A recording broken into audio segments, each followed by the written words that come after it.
8वीं बोर्ड परीक्षा 2023 कक्षा 8 की विज्ञान का ये मॉडल पेपर है और ये मॉडल पेपर आपकी संजीव डेस्क वर्क का जो दूसरा मॉडल पेपर वो वाला है 4 अप्रैल 2023 को जो आपका विज्ञान का पेपर होने वाला है। पहले ये 3 अप्रैल को होने वाला था, तो अभी आपके 4 अप्रैल को होगा। 3 अप्रैल को अब आपके महावीर जयंती के कारण ये डेट चेंज कर दी है। आपके विज्ञान का पेपर 4 अप्रैल को होगा। तो ये आपके संजीव जो डेस्क वर्क है उसका हम मॉडल पेपर नंबर 2 सोल्व करेंगे और मैं आपके सभी विषय के मॉडल पेपर, हर विषय के 8-8 मॉडल पेपर मैं आपको संजीव डेस्क वर्क के यहाँ पे सोल्व करवाऊंगा। तो आपके पास अगर संजीव डेस्क वर्क है तो आप उसमें ये उत्तर जरूर लिखना और उसको जरूर याद करना, आपके काफ़ी जो फायदा मिलने वाला है। तो ये आपका पूरा पेपर है Sanjeev desk work model paper number 2 है विज्ञान विषय का। तो 80 नंबर का तो आपके पूरा पेपर आएगा और आपको 2.5 घंटे का समय मिलेगा। तो किस प्रकार के आपके प्रश्न पूछे जाएंगे वो इस वीडियो में हम देखने वाले हैं। चैनल को अभी तक आपने सब्सक्राइब नहीं किया तो अभी सब्सक्राइब कर लेना, काफ़ी फायदा मिलने वाला है। इसकी पूरी पीडीएफ आपको हमारे जो ऐप है उसके ऊपर इसकी पीडीएफ आपको मिल जाएगी निःशुल्क, बहुत ही ज़्यादा आपको फायदा मिलेगा। आप चैनल को सब्सक्राइब कर लेना। पहला प्रश्न आपके सामने है कि एस्टर का बहुलक है, इसमें से एस्टर का बहुलक कौन सा है? तो ऑप्शन है आपके पास में रेयान, नाइलॉन, पॉलिएस्टर, एक्रिलिक। तो इसका जो सही आंसर है वो आपके हो जाएगा ऑप्शन नंबर स, पॉलिएस्टर। जो पॉलिएस्टर होता है वो हमारा एस्टर का बहुलक होता है। करेक्ट आंसर आपका पॉलिएस्टर। रेयान को कृत्रिम रेशम के नाम से भी जाना जाता है और ये नाइलॉन एक कृत्रिम रेशा है ये भी। नेक्स्ट क्वेश्चन आपके है अक्षय प्राकृतिक संसाधन कौन सा है? अक्षय का मतलब जो कभी समाप्त नहीं होता है, वो प्राकृतिक संसाधन कौन सा है? तो उसका जो आंसर हो जाएगा आपके सूर्य का प्रकाश। सूर्य का प्रकाश कभी भी समाप्त नहीं होता है। कोयला, पेट्रोलियम, प्राकृतिक गैस ये समाप्त होने वाले हैं। ये जो नवीकरणीय संसाधन नहीं है, इनको हम अनवीकरणीय संसाधन कहते हैं। जबकि जो सूर्य का प्रकाश है वो अक्षय प्राकृतिक संसाधन है, इसको बार बार उपयोग करने में भी इसमें जो कोई परिवर्तन नहीं होगा, ये जो कभी समाप्त नहीं होगा। तो इसका आंसर हो जाएगा आपके सूर्य का प्रकाश अक्षय प्राकृतिक संसाधन है। तीसरा प्रश्न आपके सामने है। तीसरा प्रश्न ये है कि इनमें से कौन सा दाह्य पदार्थ नहीं है? इनमें से कौन सा दाह्य पदार्थ नहीं है? तो मैग्नीशियम जलता है, कास्ट कोयला ये भी जलता है, लकड़ी भी जलती है, लेकिन लोहा नहीं जलता है। तो इसका आंसर आप क्या करेंगे? लोहा करेंगे। करेक्ट आंसर आपके लोहा हो जाएगा। प्रश्न संख्या 4 से लगा के आपको 6 तक ट्रू फॉल्स करना है, सत्य असत्य का निशान लगाना है। तो सबसे पहला क्वेश्चन आपकी ये है, निम्नलिखित में से आपको सबसे पहले सत्य असत्य का ये करना है, निशान लगाना है ट्रू फॉल्स का। तो सबसे पहला है कि प्रत्येक शुक्राणु एकल कोशिका होती है।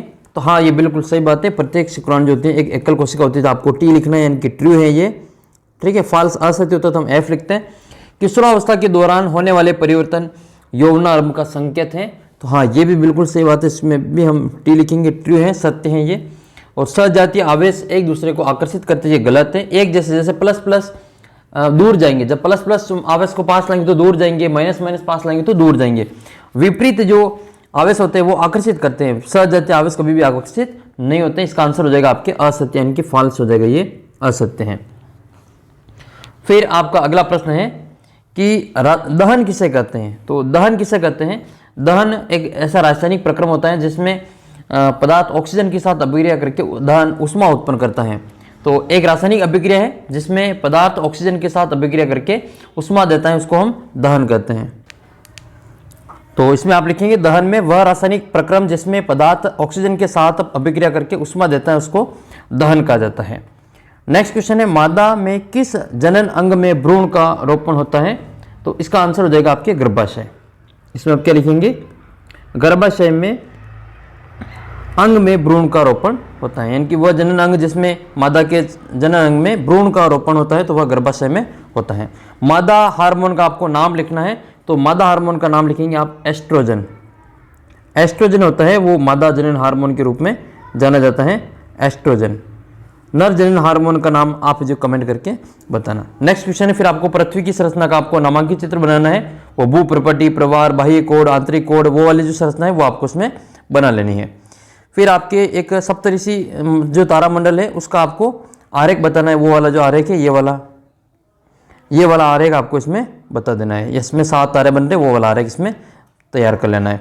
अगला प्रश्न है कि सूक्ष्म जीवों के मुख्य वर्ग कौन कौन से हैं? तो सूक्ष्म जीवों के मुख्य रूप से आपके 4 वर्ग हैं। एक में आपके जीवाणु है, कवक है, प्रोटोजोआ और शैवाल। ये 4 जो है वो आपके सूक्ष्म जीवों के मुख्य वर्ग हैं। इन चारों को आप याद करें, जीवाणु, कवक, शैवाल और प्रोटोजोआ। 13वां प्रश्न है कि आपका मित्र गर्मियों के लिए कमीज खरीदना चाहता है तो उसे सूती कमीजें खरीदना चाहिए या संश्लेषित, 4 कारण लिखिए। तो उसको जो सूती कमीजें खरीदनी चाहिए उसका कारण क्या है वो आप उसमें देख। सूती कपड़ा जो होता है उष्मा का कुछ अलग होता है और सूती कपड़े में पसीना सोखने की जो क्षमता होती है यह हमारे शरीर में बाह्य उष्मा को प्रवेश नहीं होने देता है और इस प्रकार हमारे शरीर की उष्मा से बचता है। और संश्लेषित जो कमीज होता है न तो पसीना सोखता है और न ही वो छिद्रयुक्त होता है, तो सूती कपड़े का उसको सलाह देंगे। नेक्स्ट क्वेश्चन है आपके इसमें 14 नंबर है, मिलान करनी है। सारणी 1 के समूह 1 को समूह 2 से मिलान करना है। तो सबसे पहले कोयला, तो कोयले के साथ में जो होता है वो एक कोयला जो होता है वो पत्थर जैसा कठोर होता है, या हो जाएगा पत्थर जैसा कठोर।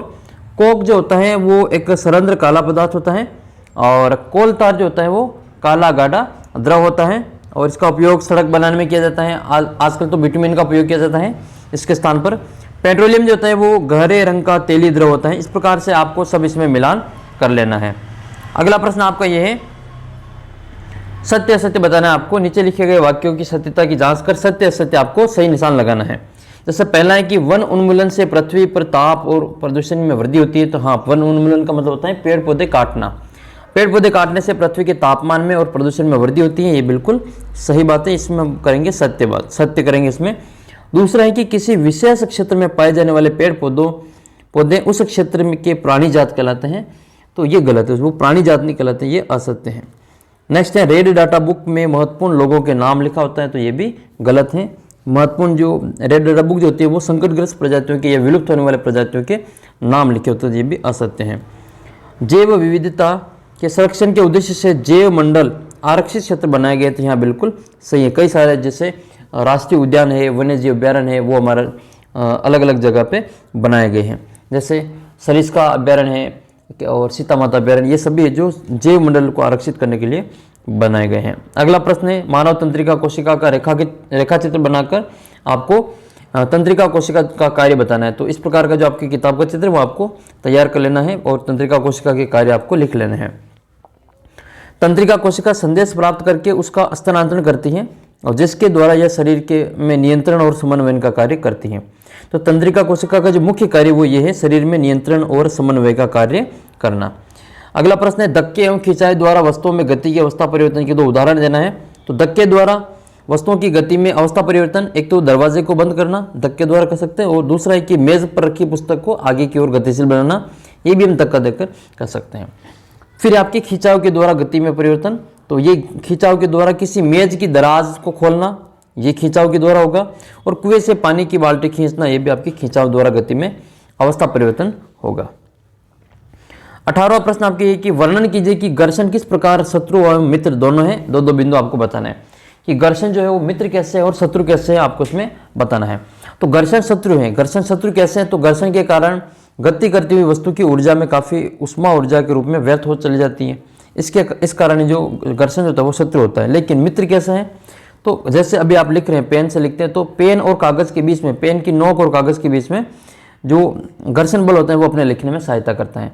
इसके अलावा जब हम रोड पर चलते हैं, पृथ्वी पर चलते हैं, तो चलने में भी जो घर्षण बल सहायता करता है।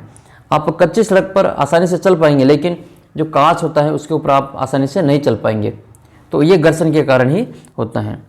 19 नंबर क्वेश्चन आपका है कि ध्वनि प्रदूषण मानव के लिए किस प्रकार से हानिकारक है, कोई 4 बताना है। तो देखो, सबसे पहले तो इसमें लिखेंगे कि ध्वनि प्रदूषण से अनिद्रा उत्पन्न हो सकती है, अनिद्रा जैसा रोग हो सकता है, उच्च जो रक्तचाप उत्पन्न हो सकता है, हाई ब्लड प्रेशर, ठीक है, बीपी हाई वाला हो सकता है। इसमें सुनने की क्षमता है वो कम हो सकती है, ज़्यादा ध्वनि होगी तो उसमें अपनी सुनने की क्षमता अस्थायी रूप से या फिर अस्थायी रूप से कम हो जाएगी, और चिंता जैसा जो विकार है उत्पन्न हो सकता है। चिड़चिड़ापन मन में इसमें जो अधिक ध्वनि होती है उसके कारण हो सकता है। फिर नेक्स्ट क्वेश्चन आपका ये है कि क्षुद्र ग्रह और आपको उल्का पिंडों के बीच में अंतर बताना है, कोई 2 अंतर बताना है। तो क्षुद्र ग्रह जो होते हैं वो छोटी चट्टानों से बने पिंड होते हैं, और ये क्षुद्र ग्रह कहाँ पाए जाते हैं, तो ये मंगल ग्रह और बृहस्पति ग्रह के बीच में पाए जाते हैं। ये क्वेश्चन आ सकता है कि क्षुद्र ग्रह कहाँ पाए जाते हैं, तो मंगल और बृहस्पति ग्रहों के बीच में पाए जाते हैं। अच्छा, एक रेड स्टार किसको कहते हैं, कमेंट करके बताना। देखें, ये रेड स्टार किसको कहते हैं, कौन से ग्रह को रेड स्टार कहते हैं, रेड स्टार या फिर उसको लाल तारा कहते हैं। अगला प्रश्न है, अच्छा इसमें उल्का के बारे में बताना है आपको। तो उल्काएं क्षुद्र ग्रह या फिर धूमकेतु से निकलने वाले जो छोटे छोटे चट्टानों के टुकड़े होते हैं उनको हम उल्कापिंड कहते हैं। अगला प्रश्न आपका ये है कि खरपतवार क्या है और उसका नियंत्रण हम कैसे कर सकते हैं, ये बताएं। तो खरपतवार क्या होता है कि कुछ अवांछनीय पौधे होते हैं, जंगली पौधे जो खेत में बोई गई फसल के साथ में अनावश्यक उग जाते हैं, तो उनको हम खरपतवार कहते हैं। खरपतवार हटाने की एक विधि तो है कि उनको बुवाई से पहले हल चलाकर अलग कर देना। दूसरा है कि कुछ रसायनों का प्रयोग करके उसको हम इसमें कर सकते हैं। इसका अथवा वाला प्रश्न आपके ये कि स्पष्ट कीजिए कि उर्वरक खाद से किस प्रकार भिन्न है, कोई 4 अंतर बताने हैं। आपको उर्वरक और खाद में अंतर बताना है।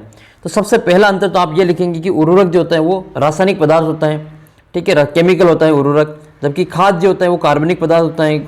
और उर्वरक का उत्पादन फैक्ट्रियों में होता है, उर्वरक जो बनते हैं खाद ये आपके फैक्ट्री में बनता है फर्टिलाइजर्स, जबकि खाद जो होती है ये खाद अपने खेतों में बनाई जा सकती हैं, गोबर से, इनसे, सड़ी गली पत्तियों से, मानव अपशिष्ट से, इन सभी से ये खाद बनाई जा सकती हैं।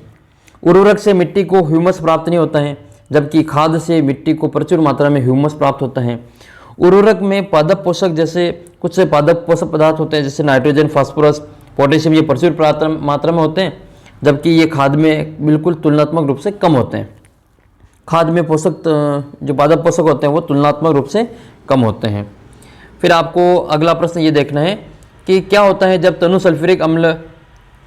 सल्फ्यूरिक अम्ल कॉपर प्लेट पर डाला जाता है। तो इससे क्या होगा, जब तनु सल्फ्यूरिक अम्ल पर कॉपर प्लेट पर डाला जाता है तो कॉपर सल्फेट तथा हाइड्रोजन गैस उत्पन्न होती है। इसकी आपको ये समीकरण लिख लेनी है कि कॉपर प्लस तनु सल्फ्यूरिक अम्ल, इससे बनेगा कॉपर सल्फेट और हाइड्रोजन।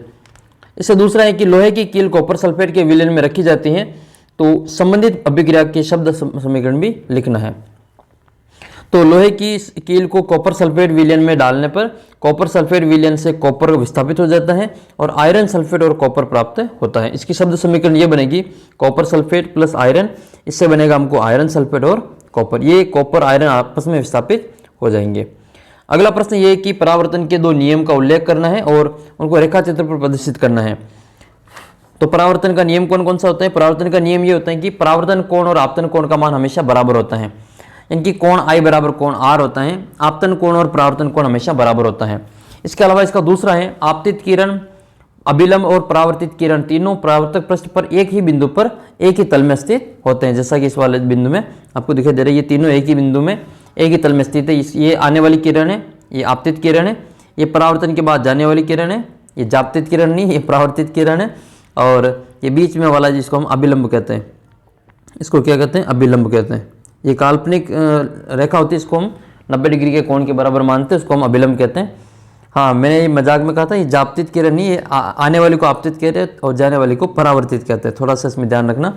और ये अभिलंब के साथ में जो आपतित किरण कोण बनाती है इसको आपतन कोण कहते हैं, और परावर्तित किरण अभिलंब के साथ में ये जो कोण बनाएगी इसको हम कोण R कहेंगे, परावर्तित कोण, परावर्तन कोण। तो आपतन कोण और परावर्तन कोण ये I और R बराबर होते हैं, यानी कि ये अगर 40 डिग्री है, I का मान 40 है तो R का मान भी 40 होगा। I अगर 30 डिग्री है तो R का मान भी 30 डिग्री होगा। फिर आपका अगला प्रश्न ये है कि दुपहिया वाहन चलाते समय हेलमेट का उपयोग क्यों जरूरी है। तो क्यों जरूरी है उसमें हम देख लेते हैं। हेलमेट का उपयोग, हेलमेट से दुर्घटना के समय सिर में चोट का बचाव हो जाता है। एक तो जब भी कोई दुर्घटना हो जाती है उससे सिर में जो चोट लगने की संभावना कम हो जाती है, उससे बचाव हो जाता है। और हेलमेट लगाने से चालान बनने का जो खतरा है वो भी नहीं रहता है। अगर आप हेलमेट नहीं लगा के जाओगे तो आपको ट्रैफिक पुलिस आपके चालान बना देगी। तो ये कुछ इसमें आपके उपयोग है, उसमें लिख सकते हैं। अगला प्रश्न आपके ये है कि किन विधियों द्वारा जल संदूषण होता है, और स्वच्छ भारत अभियान पर आपको थोड़ा सा बताना है, या फिर इसके अथवा में आपको बताना है कि वायु प्रदूषण को कम करने के लिए आप कोई 4 सुझाव दीजिए। तो घर, अब आप क्या क्या सुझाव दे सकते हैं। तो वायु प्रदूषण को कम करने के लिए अपने घर के आसपास में पेड़ पौधे लगाएं। दूसरा है कि सार्वजनिक जो वाहन होते हैं, जो पब्लिक ट्रांसपोर्ट होता है, उसका आपको उपयोग करना चाहिए। निजी वाहनों का उपयोग कम से कम करना चाहिए। इससे क्या होता है कि वायु प्रदूषण बिल्कुल कम होगा। और कूड़ा करकट, टायर आदि जो पॉलीथीन होती है, इनको जलाने पर रोक लगनी चाहिए और पॉलीथीन का उपयोग कम से कम करना चाहिए, इसको पॉलीथीन को नहीं जलाना चाहिए। दूसरा प्रश्न ये है इसी में कि आप एक विद्यार्थी के रूप में स्वच्छता अभियान में अपनी भूमिका निभाने हेतु अपनी दिनचर्या को में कौन सी 2 वस्तुएं अपनाएंगे। तो 2 चीज़ें कौन सी अपनाओगे।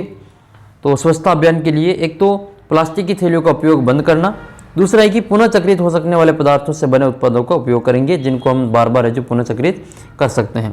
तो ये था आपकी कक्षा 8 के विज्ञान का एक मॉडल पेपर। मैं आपको इसी प्रकार से सभी विषय के 8 model paper Sanjeev desk work के, एक्सेलेंट के, इन सभी के मैं उपलब्ध करवाऊंगा। चैनल को सब्सक्राइब कर लेना, वीडियो को अपने दोस्तों के साथ में शेयर कर देना, और जल्द ही आपको अपना जो एप्लीकेशन है, ऐप आपको उपलब्ध हो जाएगा। मैं आपको लिंक दे दूंगा डिस्क्रिप्शन बॉक्स में, और ये व्हाट्सअप ग्रुप आप ज्वाइन कर लेना, वहाँ पर इसकी PDF वगैरह मैं आपको उपलब्ध करवा दूंगा बिल्कुल फ्री। तो मिलते हैं आपको अगले वीडियो में। चैनल को अभी तक सब्सक्राइब नहीं तो अभी सब्सक्राइब कर लो, काफ़ी फायदा मिलेगा, बाकी फिर बाद में पछताना पड़ेगा। तो मिलते हैं आपको अगले वीडियो में, तब तक जय हिंद जय भारत।